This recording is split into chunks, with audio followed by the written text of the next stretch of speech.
We're well into November now, and I'm out on a dusky walk in the woods. Some believe the period between Halloween and the Winter Solstice lends itself to a good ghost story, because this time is when we are most likely to connect with the otherworldly. As my celestial friend Zoe tells me, the veil between the living and the dead is at its thinnest during the dying part of the year.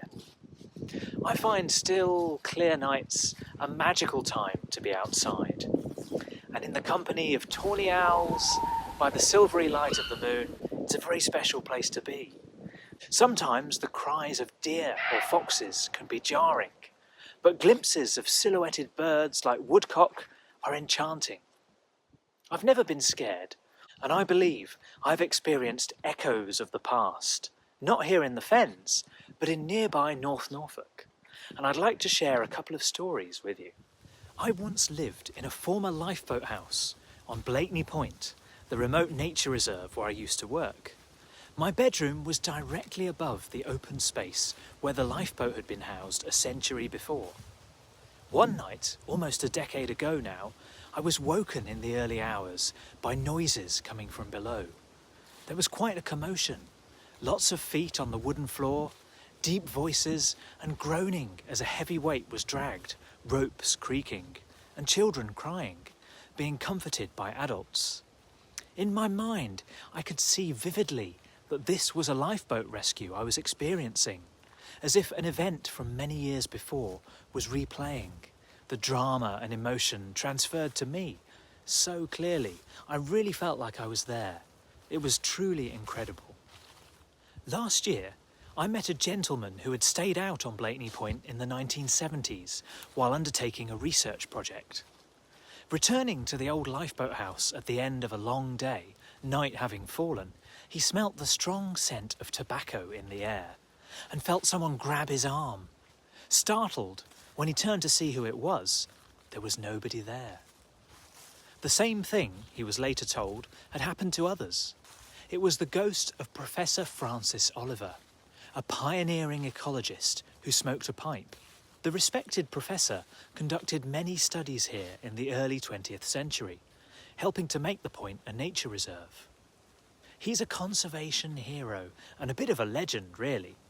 Having studied Professor Oliver's work with admiration and looked at his picture on the wall in the lifeboat house every day for many years, I felt a bit disappointed that I had never connected with him, despite thinking a lot about his work and his life. I consoled myself by concluding that his spirit may well have been present, a friendly ghost guiding me on. A few months after hearing about the ghost of the professor, I was actually invited to stay in the lifeboat house, in my old room, 6 years after leaving. When darkness fell, I roamed the dunes, hoping for a sign, perhaps a whiff of tobacco smoke. Nothing.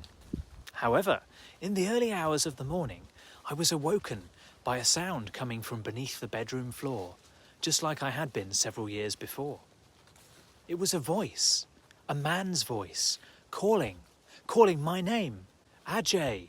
It could have been startling, haunting, but hearing Professor Oliver say my name seemed to signal to me that I too am part of the history of this special place, and I felt comforted and relieved, overjoyed in fact.